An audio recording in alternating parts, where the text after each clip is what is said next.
Welcome, welcome, welcome. It is the playoffs, my friends. It's the playoffs. One of the best times of the year. Best times of the year, NFL playoffs.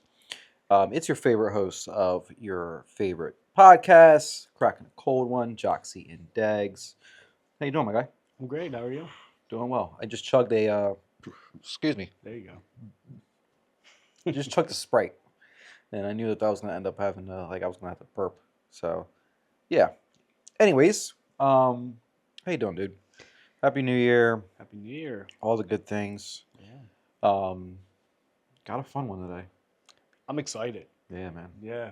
It's a little bit different twist, but it's right on. It's Yeah, great. yeah. So we are obviously going to be talking about the NFL playoffs today. Have some topics that we're going to talk about around the playoffs. And for all of my basketball heads, today is the day. Well, I should say Sixers heads. Yeah. We're not going to talk about the NBA as a whole. We're just going to focus on the Sixers this year. So we are going to end our podcast with some Sixers talk, which I'm looking forward to as well. Yeah. But this is where we dive into the episode. So without further ado, We do best. cheers, buddy.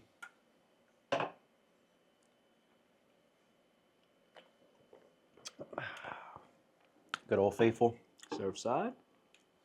We got plenty of time to go ahead and work on that partnership before the next regular season of the NFL season. So, Yeah. Get to it. hey, baseball's coming up too. We'd love to cover some baseball if that's the case. Phillies. Hell Cover yeah. the Phillies, man. Bo Yeah. Bichette's, dude. Fingers crossed. Yeah, Galati really- called that. Yeah, really, really quick. Bo Bichette coming to the Phillies would be huge. And when I saw that Don Mattingly was our bench coach, and like that's perfect. That's Yeah. literally perfect. Like he's already been with He Don. moves the needle. Yeah, He moves the needle. huge piece for us. Obviously, some different moves are gonna have to Right. run around because Lineups. Yep. yeah, like there's rumors of Bone being traded. Obviously they're Please do that. Please. I am right there with you. I'll take I a bag am, of chips. I'm not a big fan of him. He's very inconsistent. But overall, looking forward to seeing what the Phillies do the rest of this off season. Mhm. Mattingly's son is our GM. Don Mattingly's son. Is he? Yeah. I gotta get back in the lab there for the Phillies for the season. Comes up here. I forgot his name. Phillies general manager. Well, I forgot that it's like I always forget that their terms of general GM is like different because they just brought up Rob Thompson. That is not their. Anyways, we'll talk about that at another time. But yeah, so we want to obviously dive into the playoffs. So we're gonna first talk about some wrap ups with the NFL season, starting off with some awards, some NFL awards. So with this season, lots of players were just shining out. I mean, for MVP to start off, we have Drake May, Stafford, and was JSN also listed as a third? I'd say so. I think JSN was a third. Yeah. So Stafford and Drake May obviously are their two favorites because quarterbacks are always going to win the MVP. Nobody else will win MVP Right. outside of that. I mean, Right. So, what are your thoughts? Who do you think?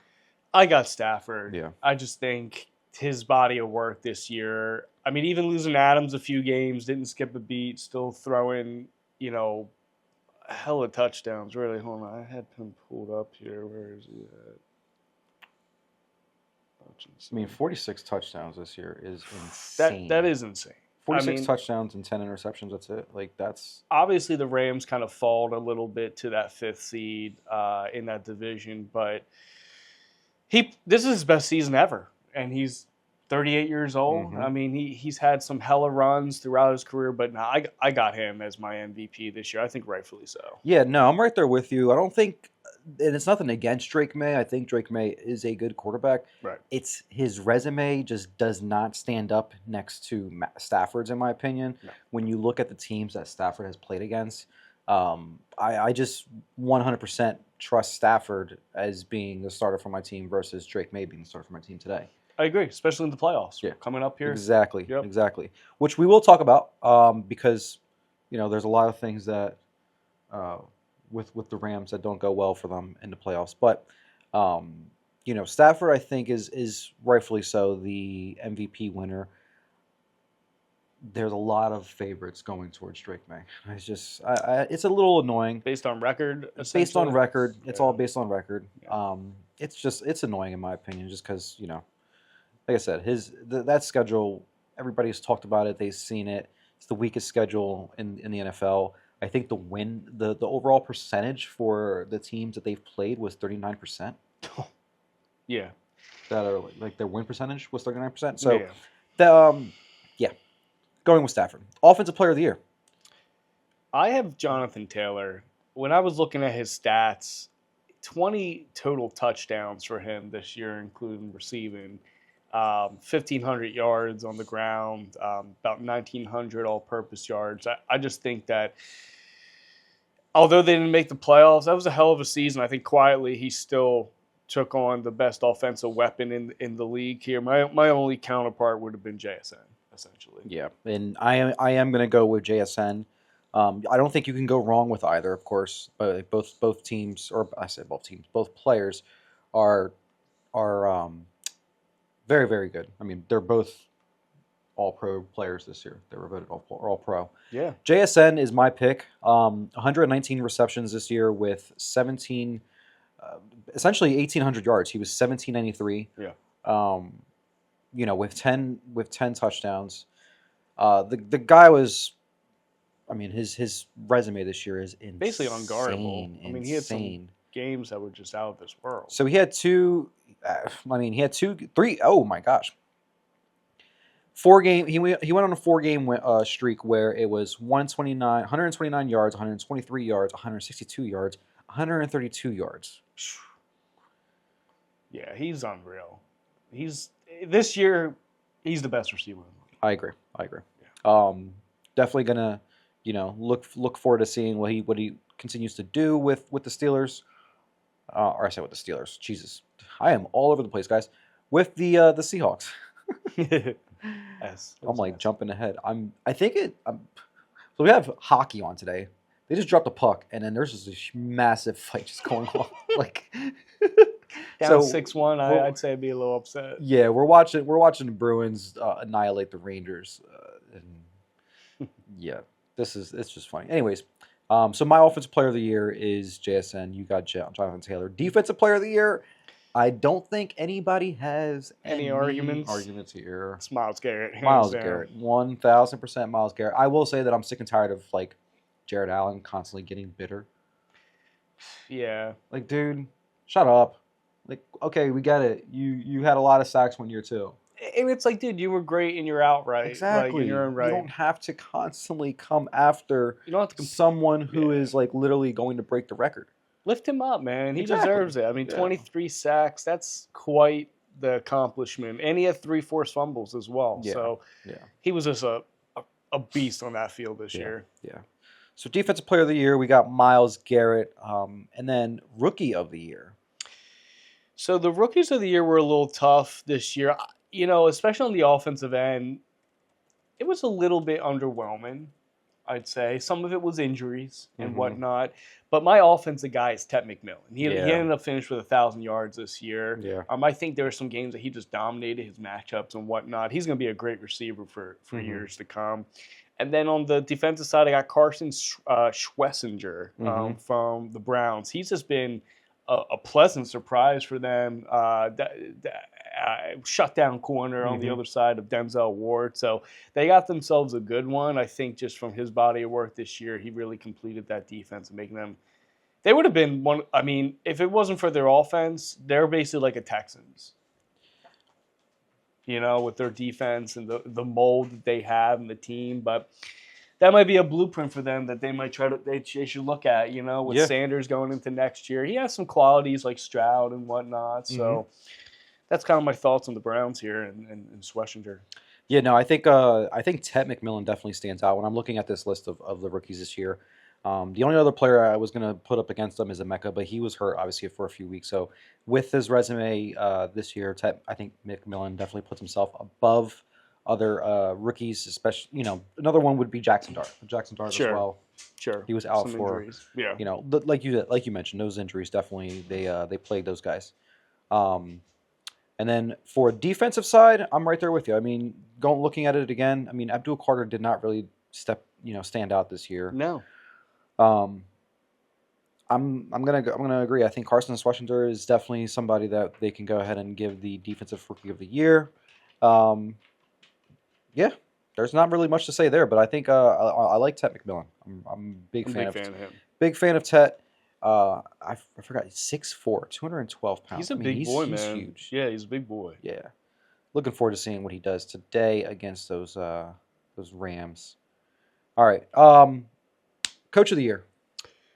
I'm going to stick with Kyle Shanahan. I just think with the year they had, the injuries that they had to overcome, when you really look at their offense as a whole, I mean, CMC is amazing. But other than that, right, it could be a little better. I just think, although he didn't get the number 1 seed, I think to even put them in position to do so with that division, like we said, arguably the hardest division in the league maybe this year. So I'm going with him. I think he just did a phenomenal job. Although, look, there were so many guys like we talked about that could potentially be the coach of the year this year. But when it comes down to it, that's what I got. So I'm right there with you with Shanahan. I do also want to apologize to all those fans that I feel like every time we talk about a player or a coach, they have a horrible outing that same weekend or that next day. I believe like a few weeks ago we were talking about Shanahan, and then literally like they blew the game. Yeah, they blew the game. Yeah. So with this, I think Shanahan 100% is the coach of the year this year. Niners, yeah, they were plagued with injuries, and I did not expect them to be able to be where they're at today. So no, would not have thought they made the playoffs, to be honest with you. Yeah. Comeback player of the year, I am also agreeing with you on this one. Aiden Hutchinson, he had a hell of a year. 14.5 sacks. The dude had a horrible injury too last year. Like, we gotta keep that in account here. Yeah. He came back like he was better. Yeah. He was better than he was before. Yeah. I mean, this is his best year. Although the defense as a whole wasn't that good, right? No, defense was not that great. I think they can all, the Detroit Lions as a whole can look at that season and there's going to be a lot of reflection having to look back on what went wrong, looking in the mirror on what can they improve on next year. Yeah. I think secondary is going to be a huge thing for them, but I mean that defensive front right there with Aiden at the helm, he's going to be one of the best in the league for years to come. For sure. Yeah. For sure. All right, guys. Well, we're going to dive into now, I think, what everybody was looking forward to. We are going to go into these key matchups this weekend, I should say, starting off with the Rams versus the Panthers. Let's go ahead and give our picks at the end of after we talk about the game. Yeah. So with the Rams versus the Packers, this is a rematch from earlier in the season when the Panthers got the dub versus the Rams in a tight game. That ended in 31-28. I think elements, again, are going to play a huge factor with it being 100% rain, and it's shown that the Rams don't do well in element games. Bad weather games, they are actually, in fact, 1-8. Stafford is 54.6% completion rating with 14 touchdowns, 11 interceptions with a 76 passer rating. No. With it being rainy and windy in Charlotte today, Carolina has a solid defense. Their front seven is not something to overlook. No. Even though the Rams, I think, are they obviously are they have what a lot of things going for them with their offense playing really well. Their defense is also playing really well, but in these type of games, in these bad weather games, I think it's gonna come down to turnovers. If they can go ahead and if the Panthers can go ahead and promote more turnovers over the Rams, then I think we can obviously see a shocking game today, a shocking outcome. Yeah, I mean it sounds like it's going to be a sloppy game out there, so that definitely is like an extra element. to the game there. I mean, looking at both sides here, the Rams did what they needed to do last week to get that 5th seed instead of the 6th seed Sure. here. That was without Adams, who they're going to have come back, this week here, which is another weapon for the potential MVP, right? So that bodes well to get that coming back here. We talked about Stafford. His season is his best season of his career. And with the weapons at full strength, I like their chances a lot. Defensive pass rush, right? One of the best in the league with Jarrett Versley in the helm. Can they get to Bryce Young enough? That's kind of the question there. I think that offensive line is a little questionable for the Panthers. Mhm. And then obviously they have a nice run game. Two-headed monster with Corum and Williams. They've been very effective. So obviously with the rain today, they're going to need those running backs For sure. to move the ball here. Also to hold on to the ball. Definitely, right? Maybe take off those gloves. Yeah. Panthers, right? They're the first time having a home playoff game in God knows how long, Mhm. right? They didn't get it done versus the Bucks last week, so they didn't seal their fate by themselves, but they had some help, right, in that Saints and Falcons game. So, look, they did enough to get here through the season, so that's all that matters at the end of the day. So they have the Bucks number because of that. So it's a second chance for them, Mhm. essentially. Bryce Young will need to play like the number 1 overall pick that he was here, right? He's going to have to look for Ted McMillan, get him going, so then he can find a rhythm with these other guys here. Do you think that he's going to fold under pressure? I kind of think he might. I mean, he didn't play his best game last week. This is the biggest high-stakes game he's had of his career. Yeah. With the experience of the Rams, that doesn't bode well for him, in my opinion. And with the elements, he's going to be just as affected, I always think with teams that are used to playing an element, like bad weather games, Yeah. they're an outdoor team. Rams are they play in the dome. No, I mean, in Stafford with the Rams over the past several years has not done well.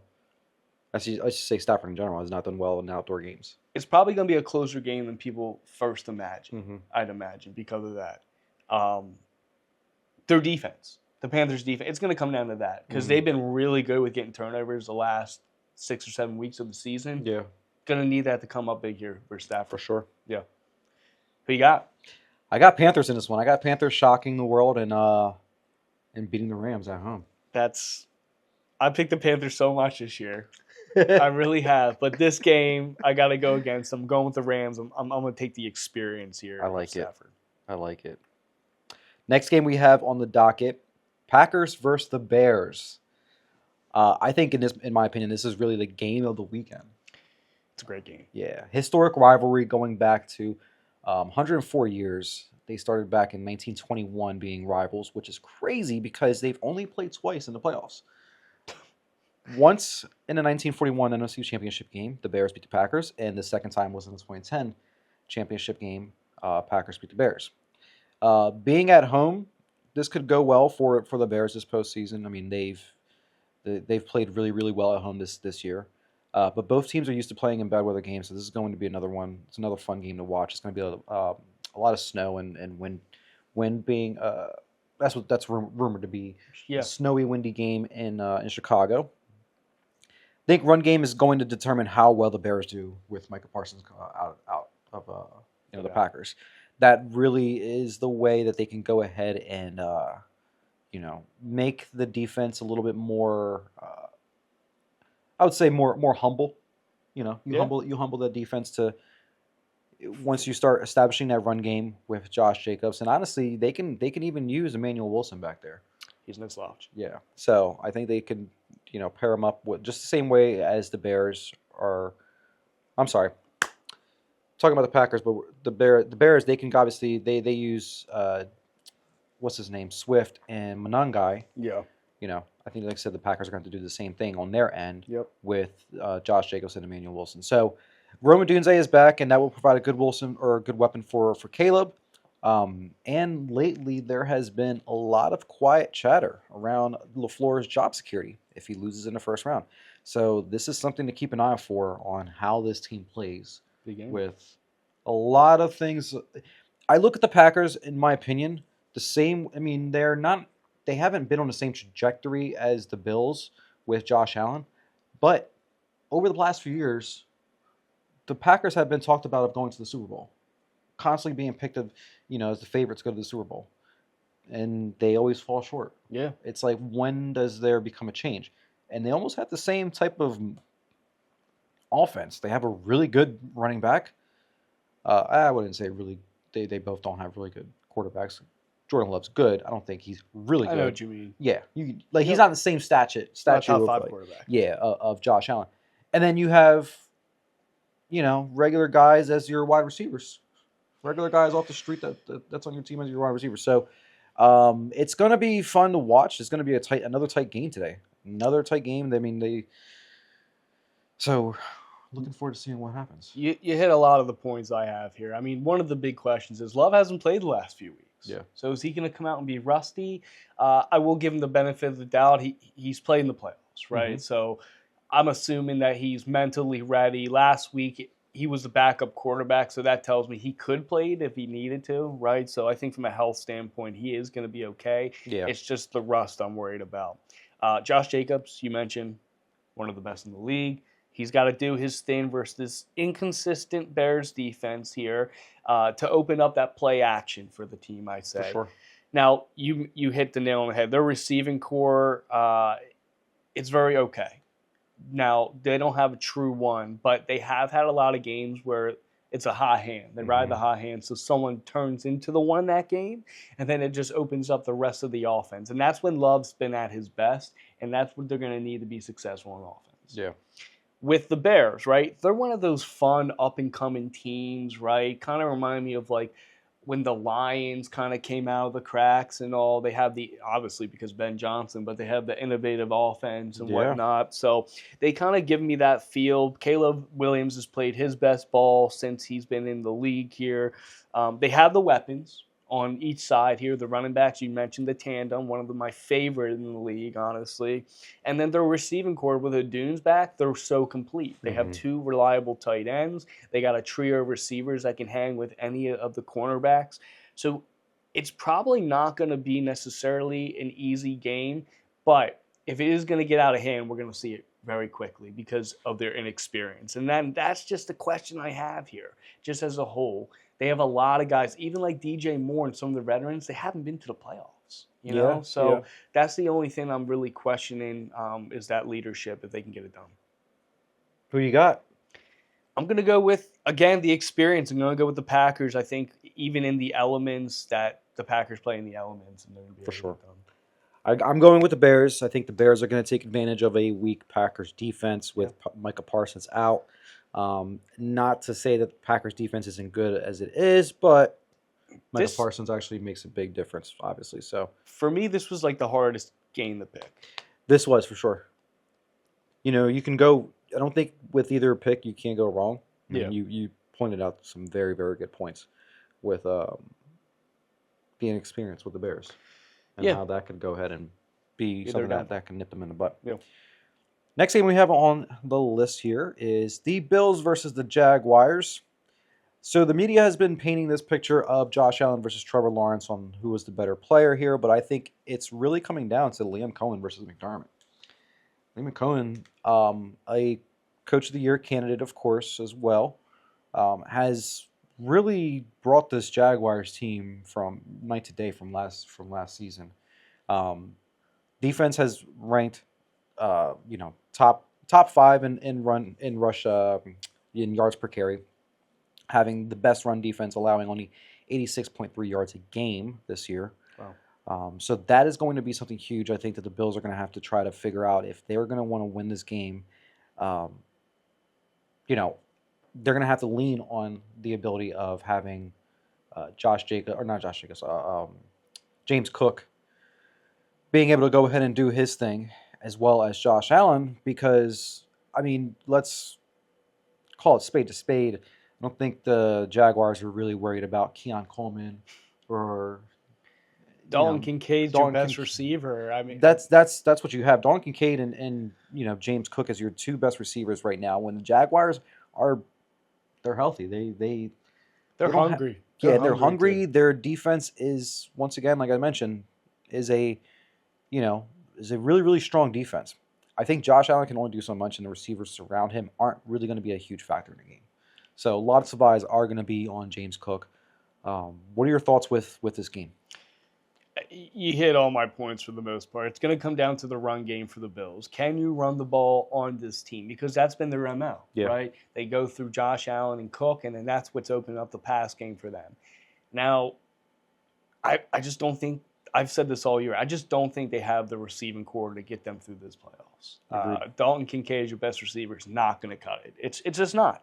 And then on the other side, they're playing phenomenal football. They're playing the best football towards the end of the year, even capping off last week. I mean, it wasn't a good team. I was versus the Titans, but they beat the brakes off them. Defense, as you mentioned, top-tier defense, and they force a lot of turnovers and have a lot of pick sixes, fumble sixes. So that's going to be key here, right? Can they get to Josh Allen and force some turnovers? I think they probably can this game based on what we're saying, the matchups, and they can. I think they can definitely take a page out of the Eagles' book.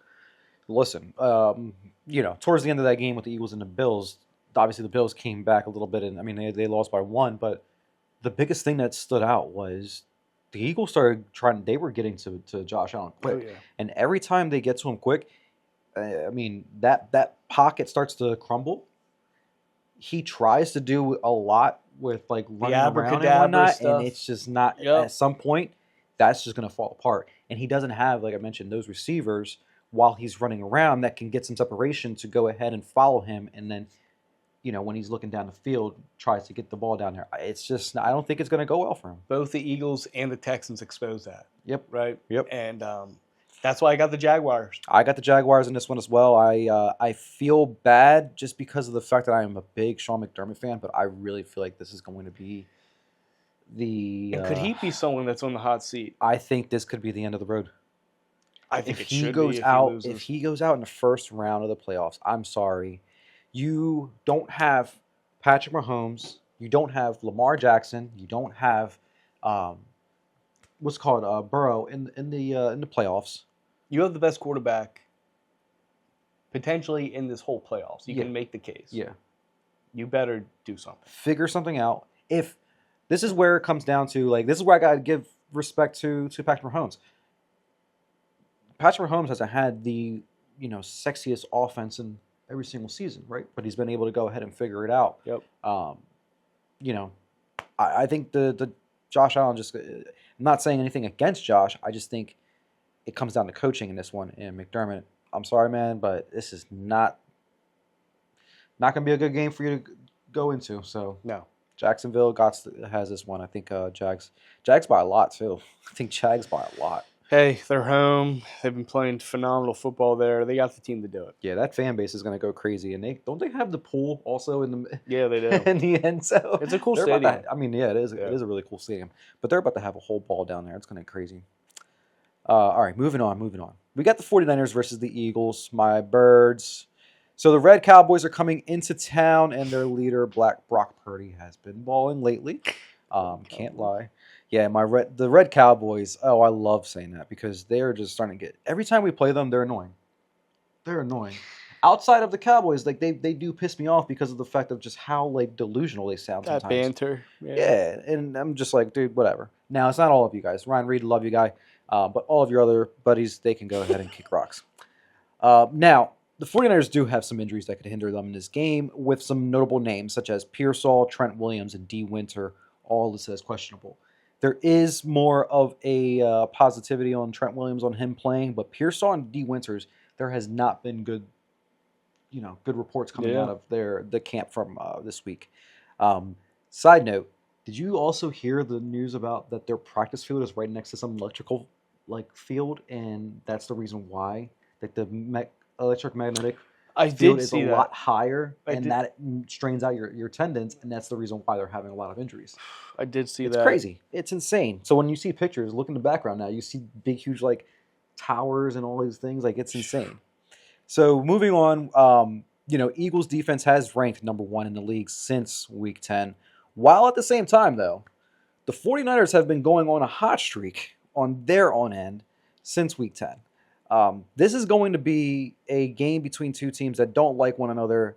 And Purdy, McCaffrey, and Kittle will be the white wonders that the Eagles will need to prepare for, as these three can kill they can kill anybody. You know, there's already been some talks as well, some little banter. Back and forth. Yeah. Mailata made the comment where they asked him, they were like, "Are you excited to see Bryce Huff?" And he said, "Oh, I'm looking forward to seeing Super Bowl champ Bryce Huff."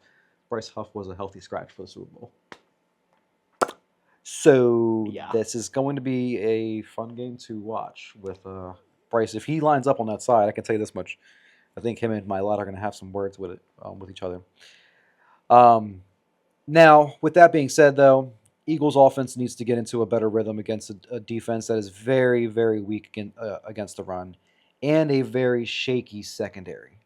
So, you know, if they're going to take advantage of anybody, it's going to be this game to start off with some hot momentum. Yeah. And hopefully they can do that. Yeah, no, I think you hit the nails on the head there. Niners have the worst defense in the league. No fault of their own, right? All the injuries, the key guys. They just lost Bethune, who was their green dot without Warner as well, which is big. So they signed Kaiser White. Yeah, we'll see if he's got anything left in the tank there. He hasn't played since week 2. Like I said, their defense is just deplorable, which I think this could be a get-right game, even though it's the playoffs for the Eagles, right? Can KP call enough to kind of get past that? I think he can. I hope he can, I should say. Is it like Stranger Things? I believe. I believe. You got to believe if you're an Eagles fan, that's for sure. Jesus Christ. Oh, my gosh. I don't want to do this again. But their defense is top tier. Their defense, like you said, best in the league, top 3, at least on paper, to individuals here. You can't argue with that. And I think they're going to get to the quarterback. I think, basically, Purdy has to be flawless in this game if they're going to have a shot, in my opinion. No, I agree. In my opinion. And CMC, he could have a rough game this game, but it's gonna come down to him as well. Can he get going and open that offense, especially if Pearsall misses? So that's why I said they got the white wonder. They really do. They got the white wonder. You got Brock, George Kittle, CMC, and then if you put Pearsall out there, that's some Jesus Christ. Yeah. I've never seen so many white people that are so good at football.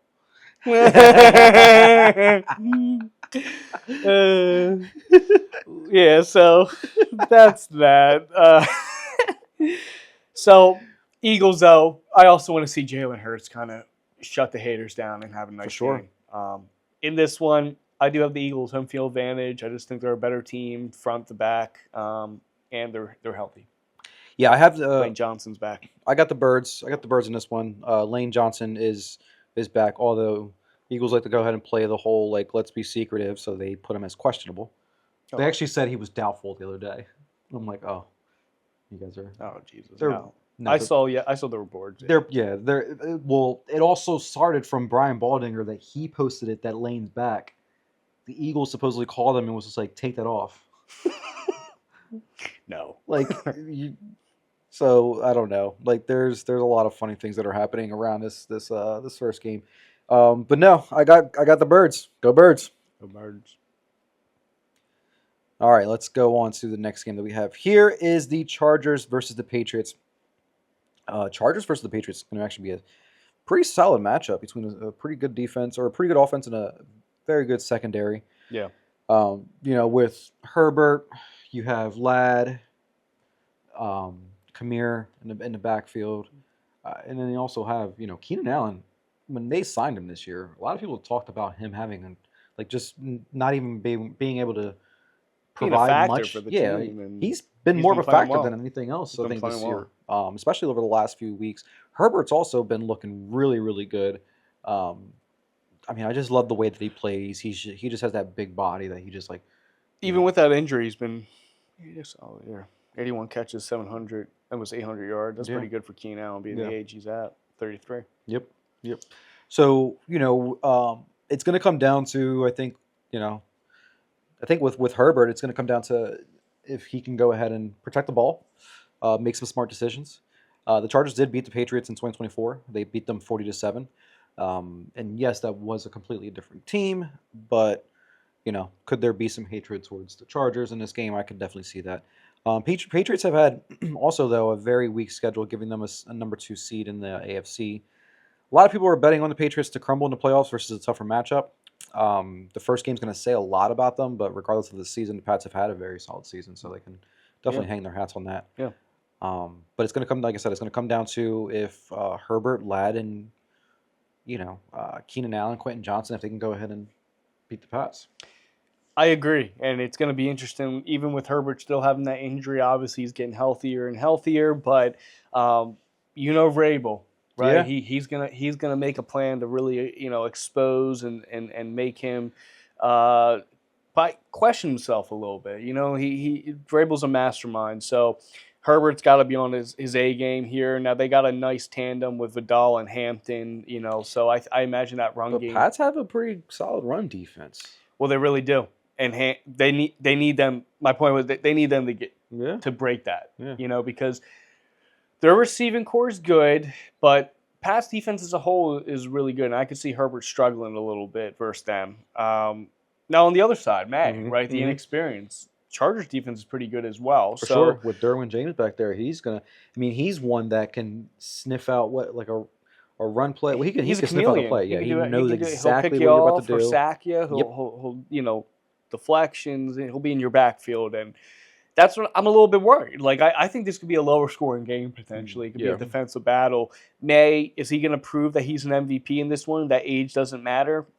We'll see, but I think it's coming down to the defense who can get one more stop, right? Who can force the team off the field more. Now the one thing I'll say is Henderson and Stevenson have been playing out of their minds the last 3 weeks. I did see Trevion was on the injury report for this week. 5 touchdowns between them last week. Damn. They are balling, so that's something to watch out if they're going to continue that streak here. Yeah. But in this one, I got the Patriots. I got the Patriots as well. Trevion did not practice yesterday. But it's not injury related. It's personal. Rest. So it's personal. Oh, personal? So, okay. Yeah, and so he'll be fine, I think, for this game. I got the Pats in this one. I think this is going to be – this is also one of those things where it's like, all right,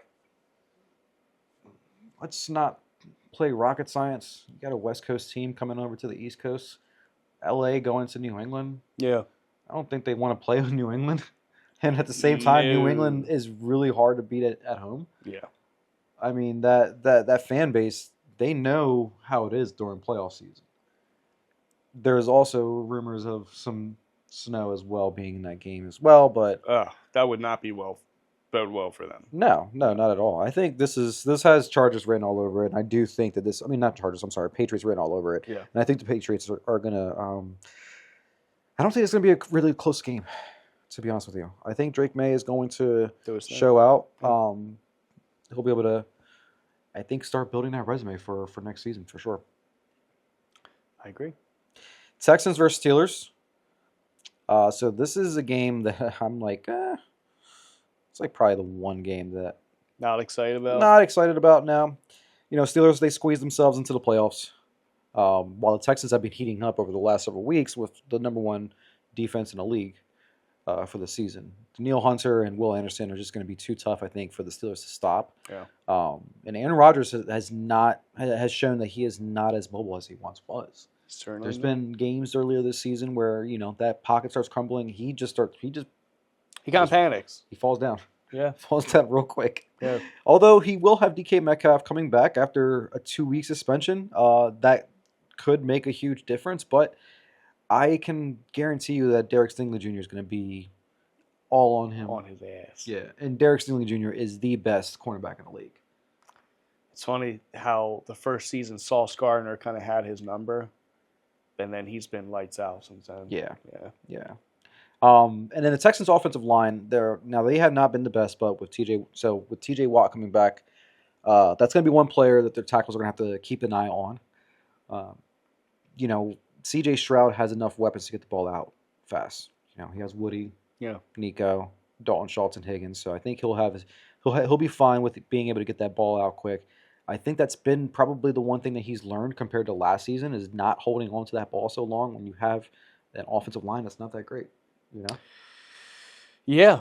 No, it's, the Texans defense, like you mentioned, they're ferocious. Mhm. Last week, it was a little bit of an anomaly, I think, with their team. They gave up some points there. They had a lot to play for. I know the Jags took care of business, but still, they had a chance there. It's going to come down to Stroud and how he plays, because that defense is going to do his job, especially in this game. I think that Mhm. it's not going to be too much of a challenge for them. As you mentioned, Stingley, Daniil Hunter, and Will Anderson, they're going to get to Rodgers a few times for sure. It comes down to the offense. Nico Collins and Higgins have to come alive. Someone I have high hopes for in this playoffs is Woody Marks. Yeah. He's had a nice little campaign quietly here. This is a really nice matchup for him, so they're going to need him to kind of expose the Steelers' run D. And if they keep going in the playoffs here, which they're kind of a dark horse for me, I think the Texans do have a build to win. But again, it's a Stroud. It's the same player he was the rookie year, right? Then on the Steelers side, they've been a team. The last 2 weeks, they've been nothing but dink and dunks, Mhm. right? Gainwell and Warren have been the MVPs of the team. They've been the key players to get them to where they are here. Last game, too. I mean, they were phenomenal. Yeah. They were. Aaron Rodgers pulled off, not really, but kind of pulled off a miracle, right? He needed that kick to go right, and he did. But gotta tip your hat to him that he did get them to the playoffs, right? And You could tip your hat to also the priest that went ahead and did the whole holy water in the end zone. Right at the beginning of the game. I think that definitely helped them a little bit. That's the same end zone that ball goes out, right? Yeah, that's crazy.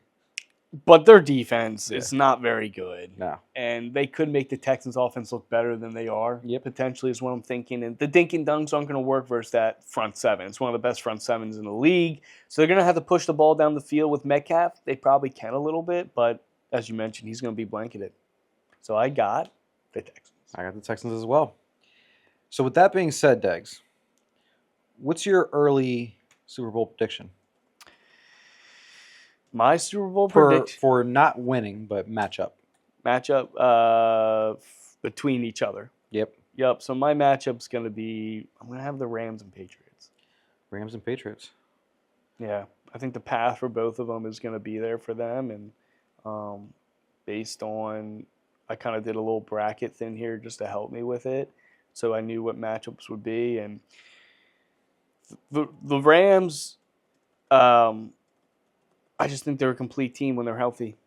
And then on the other side, the Patriots, their path, I think, is going to be pretty nice here. They're facing the Chargers, and then they could have the Jags if the Jags win. And then, they'd face whoever wins, on the other side. So, yeah, I like those two. I could see that. I do have Eagles versus Jags. Eagles versus Jags. Yeah. Interesting. It's I don't hate it. It's an interesting matchup. I think it's because the Jags defense is going to be the one difference maker for them this offseason. Yeah. Or not this postseason. And in my opinion, out of all the offenses in the AFC, they probably have the best one. Now, that's not saying much because each of these teams have like one, or I'm sorry, not one. They probably have like 2 to 3 difference makers, except the Bills. The Bills just have 2. They just have Josh Allen and James. Even I would say the Steelers, they pretty much only have one. They have DK Metcalf is probably their difference maker. CJ and with the Texans, you got CJ Stroud in Nico. Yeah. That's it. The Patriots, it's just Drake May and Stephon Diggs. Right. Right. You can probably throw in Trevion Henderson out there. And then you got Justin Herbert with Lad McConkey, and could you put Hampton in there? I don't know. He was hurt. So the Jags with Trevor Lawrence, Parker Washington, Jacoby Myers, Brian Thomas Jr. They're complete. They have a pretty solid offense that could go ahead and Lawrence needs to keep playing. That could be hard for these defenses on the AFC to go ahead and keep up with. And mind you, I completely forgot about Brian Thomas Jr. He hasn't had the best season of this year. You don't ever want to let him go by himself, though, because of the fact that if he's one-on-one, he's still going to come alive at any point. Yeah. Yeah. So yeah, I got Eagles versus Jags for early Super Bowl prediction matchup. Am I a homer? Don't care. No, it's a very intriguing one. The Jags are another dark horse. They really are. Don't want to take them lightly.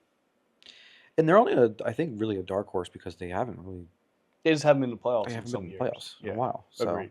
this is just Agreed. all right. With that being said, we're going to wrap up the NFL talk, and we're actually going to dive into our Sixers talk. Yes, sir. So Sixers this season, currently right now, let's actually look up the NBA standings. I'm sorry for my friends. Sixers right now are 5th in the Eastern Conference, 21-15. They are, currently 6.5 games behind the first place Pistons at 28-9. Pistons have been a team that's definitely been playing very, very well this year. But they have. yeah, looking at the standings, I think the one shocking standout item I can see here is the Raptors being a top 4 team right now, and the Bucks being a bottom. Yeah. They're ranked 11th. So, going into I call January to like middle of February like the great part of the NBA season because there's so much that happens that nobody really keeps up with it. But like after All-Star break, that's when everybody starts diving in and 100%. With the Sixers, some of the topics that we wanted to cover today, is just some fun little start bench cutting. So who do you have for our first 3 players for the start bench and cut? Yeah, so we have 3 total in this, and I was gonna pick a Sixer because I want to hear the thoughts here. So we got Maxey, Cade Cunningham, and Donovan Mitchell. Yeah. You can make your case.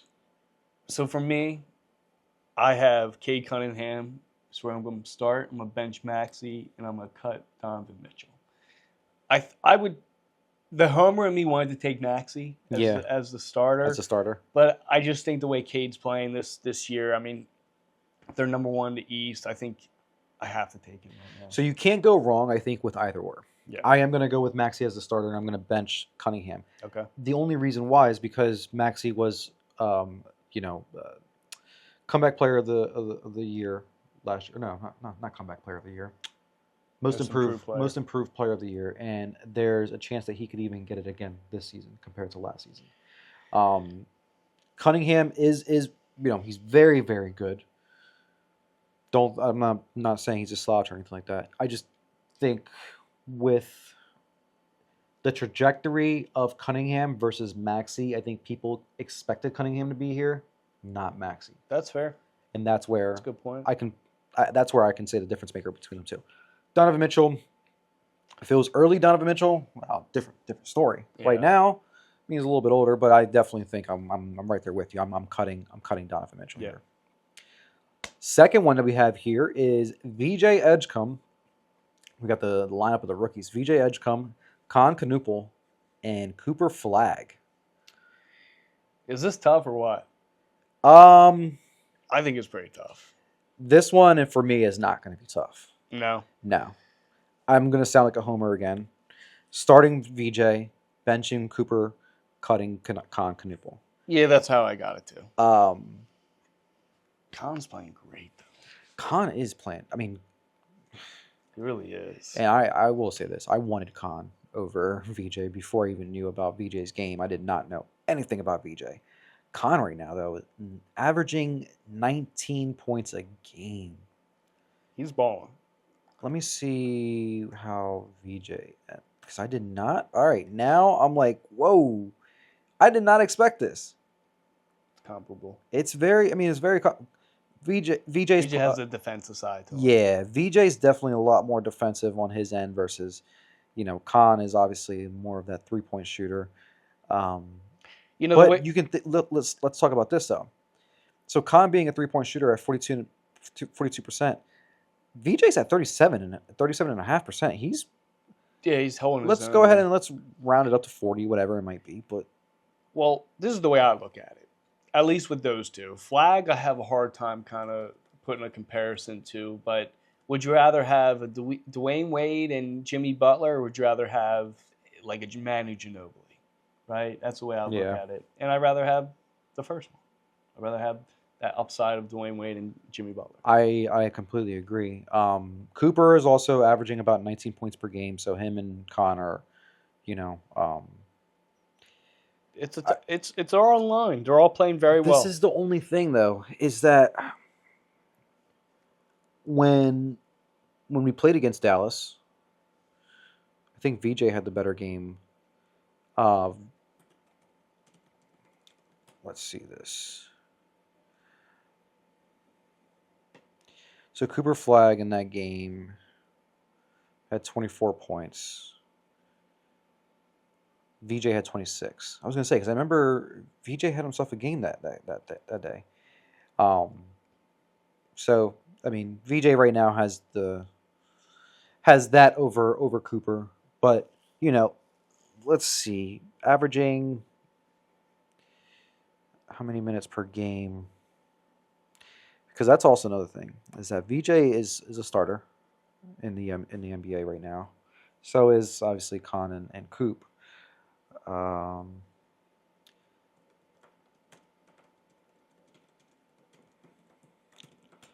Let's see here. So VJ is playing about 35 to 37 minutes per game.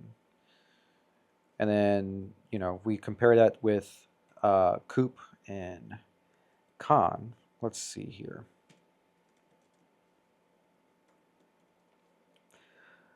Con is about 32 and a half minutes per game, and then Coop is about 34 and a half. So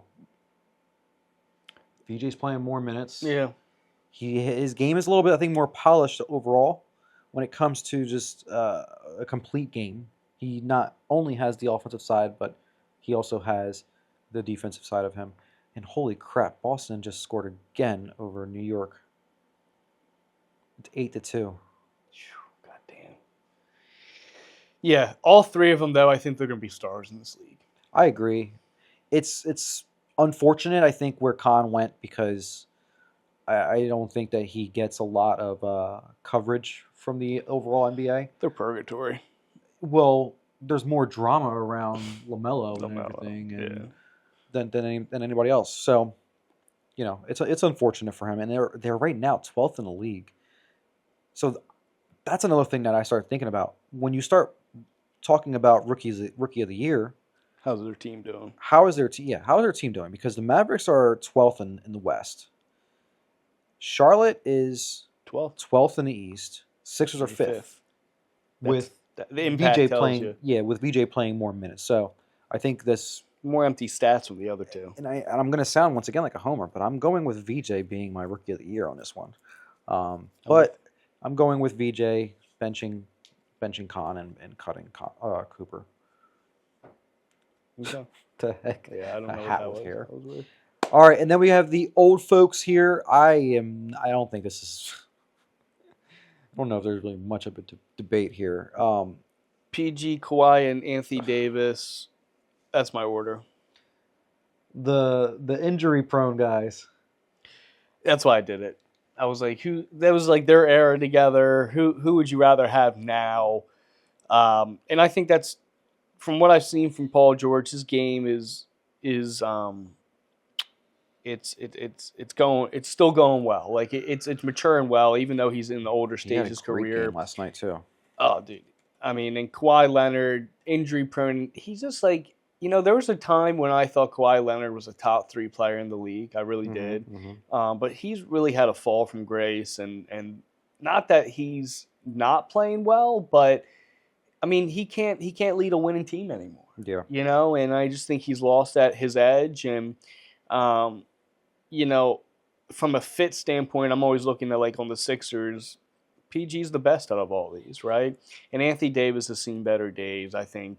Again, he's still very talented, but he's just not reliable at this point. No, he has that ligament tear. He's always injured for some fragile. reason. Yeah. He's fragile. There was a video of him coming out of the game because of a broken nail. Oh god damn. I guess it was. I don't know. So it's like things like that. No, I agree with you. I'm going with PG, starting with PG, benching Kawhi. I'm cutting Anthony Davis, basically just because of his injury proneness. PG right now over the last several games. So last night against Orlando, he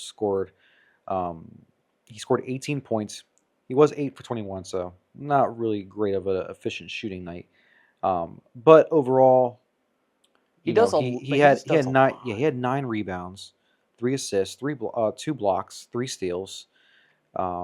Against Washington, he had 23 points, 7 for 11. So this is his game. He was balling that night.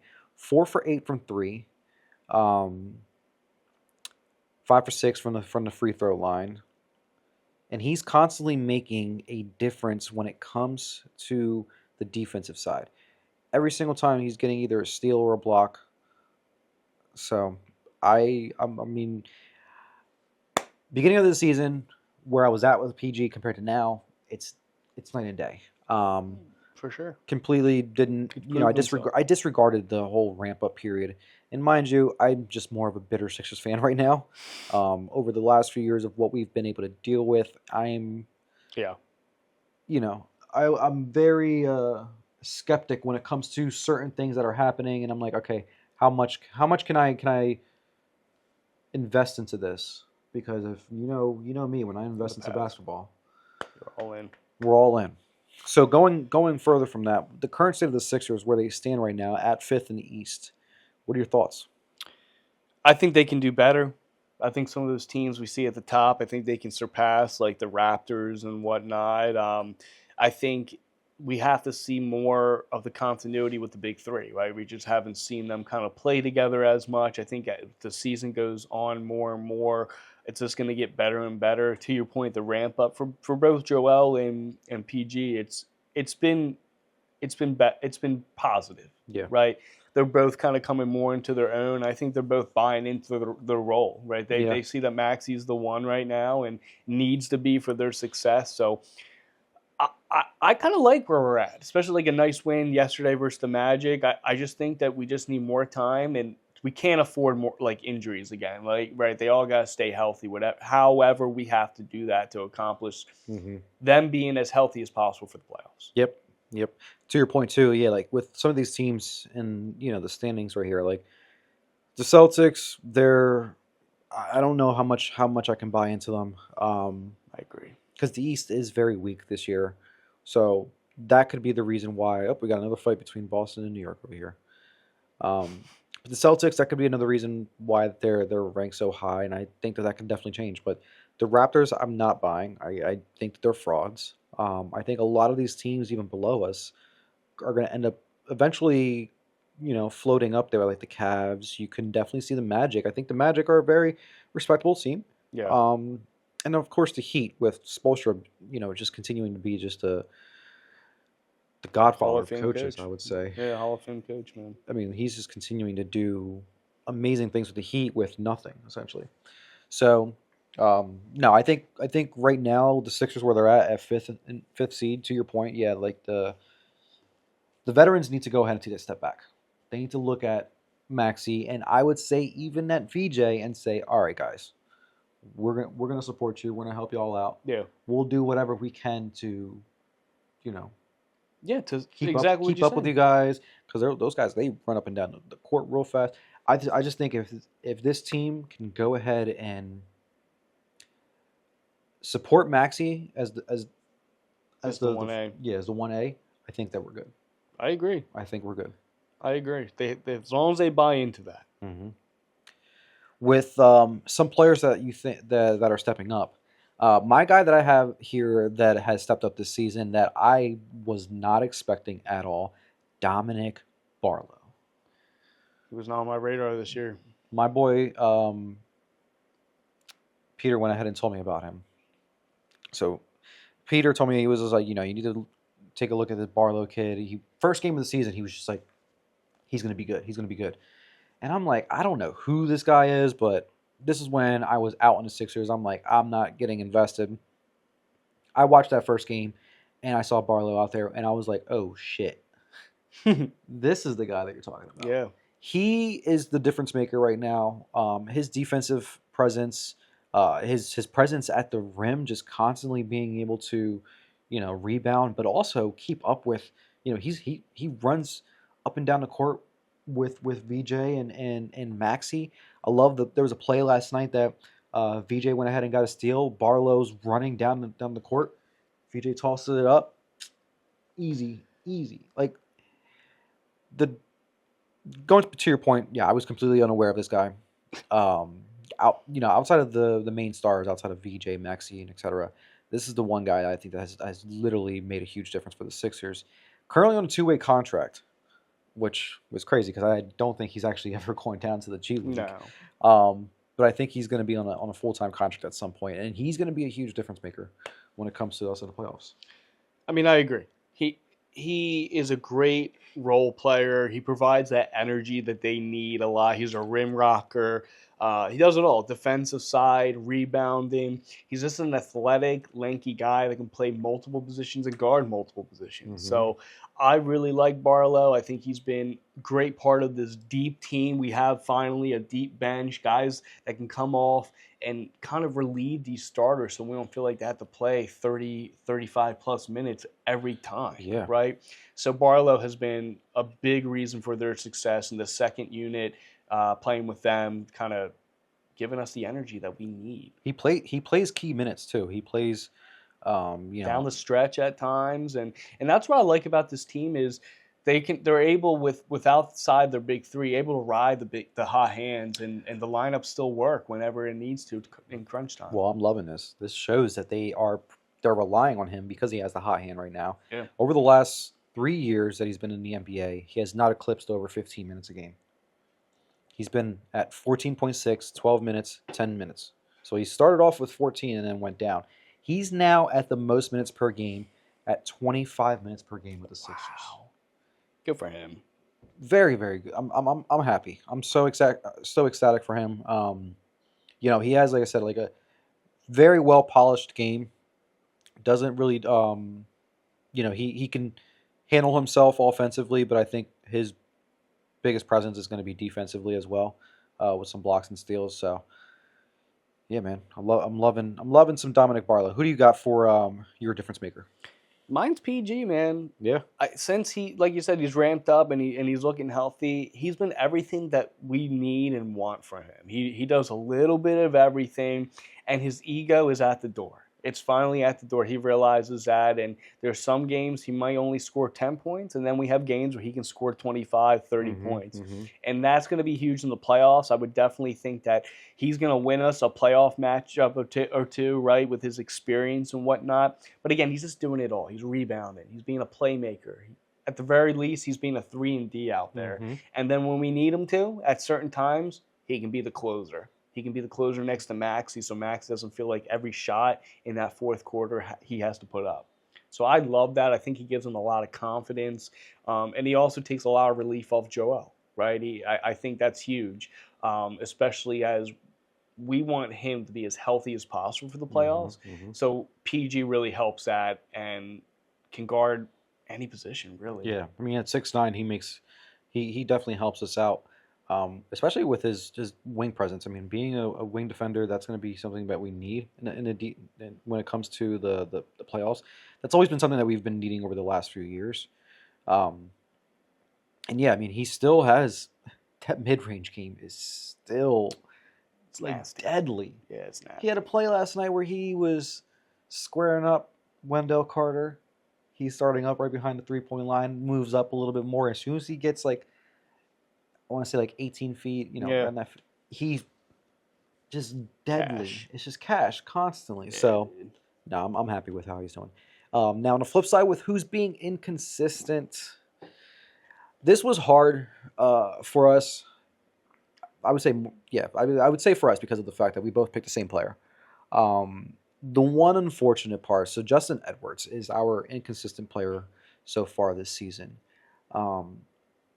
It's tough because he's had games where he's had over 20 minutes and less than 10 points a game. He's had, a bright spot where he had one game in November 11th where he scored 22 points against the Celtics. And that was his last game where he had 20 plus points or 20 plus minutes. I'm sorry.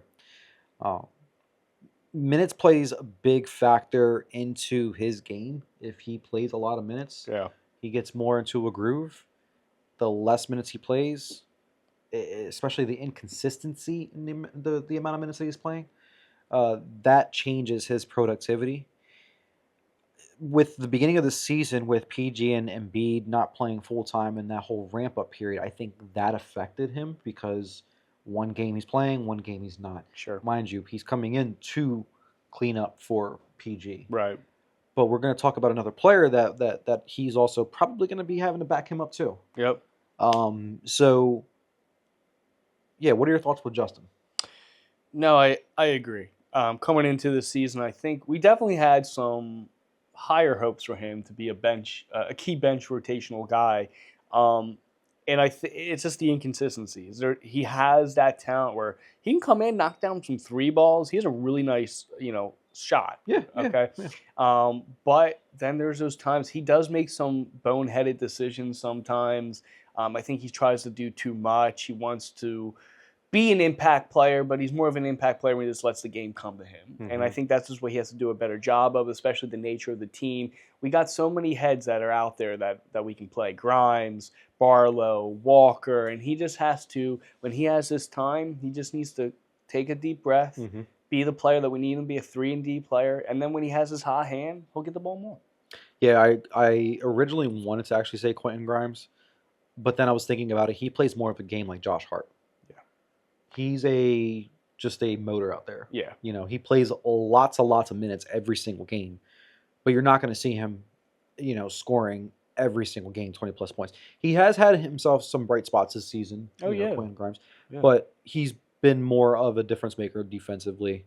I like him a lot. I thought the signing made so much sense. So great. I know. For this run, especially if we have injuries and whatnot, he Yeah. is someone that I am confident could go into the starting lineup and be a factor. I agree. If need be. I agree. He has a really nice shot. And as I well. really want them to re-sign him. Like at this rate, it's just like re-sign him. Give him a multi-year deal. Yeah, you might as well. He earned it.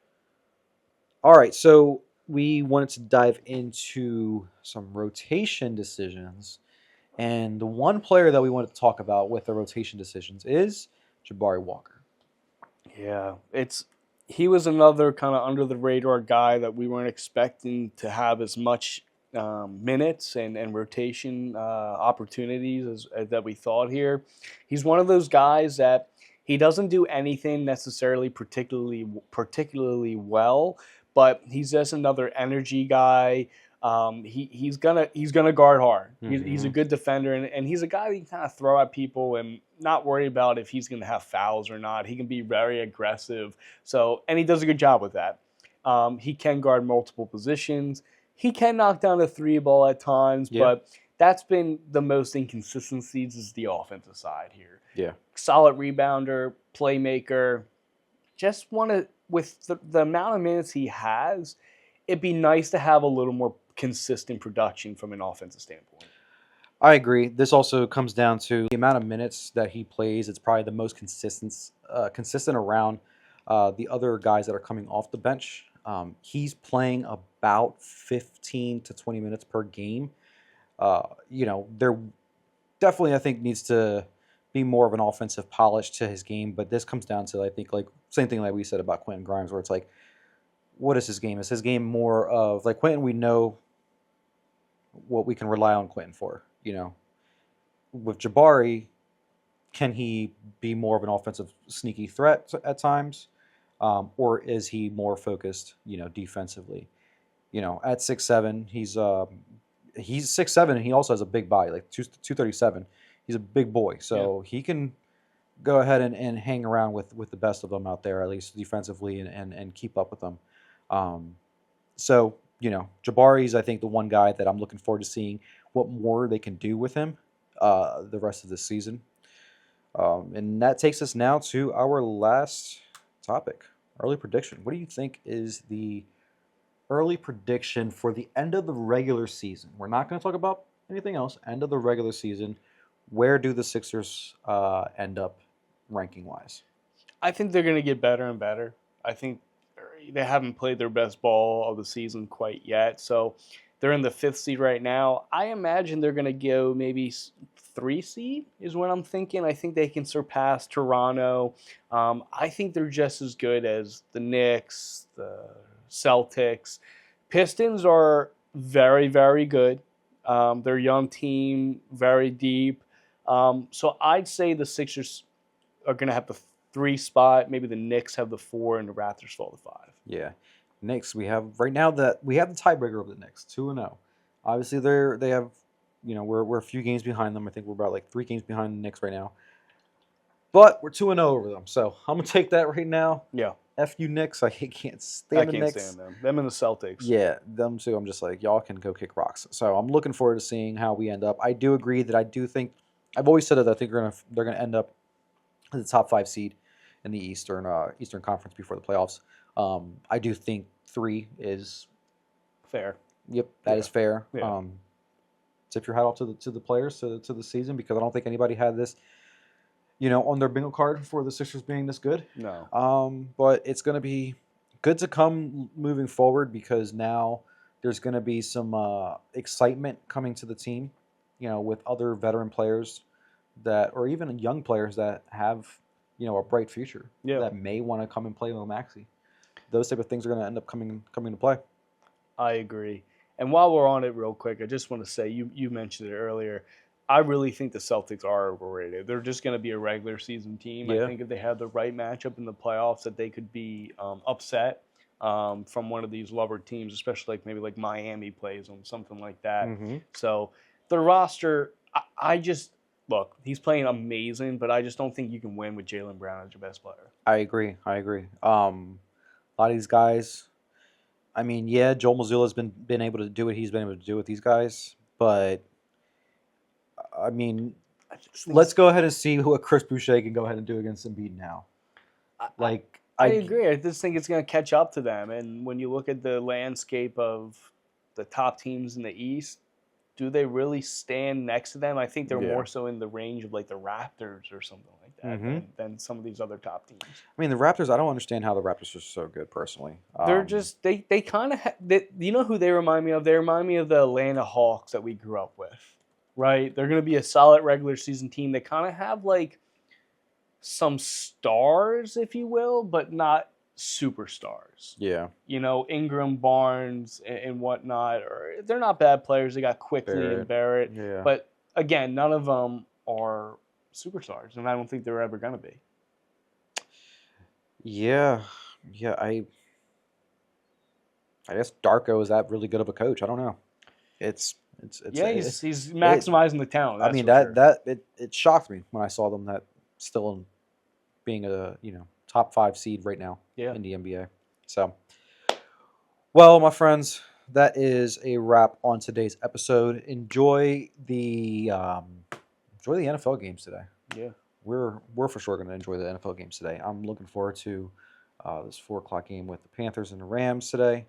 It's going to be excited. Great week. This is one of the greatest weekends when you got all these playoff games, coming up here. So enjoy. Kick your feet up, crack yourself a cold one. As usual. Yeah, as usual. So let's wrap her up. Cheers, buddy.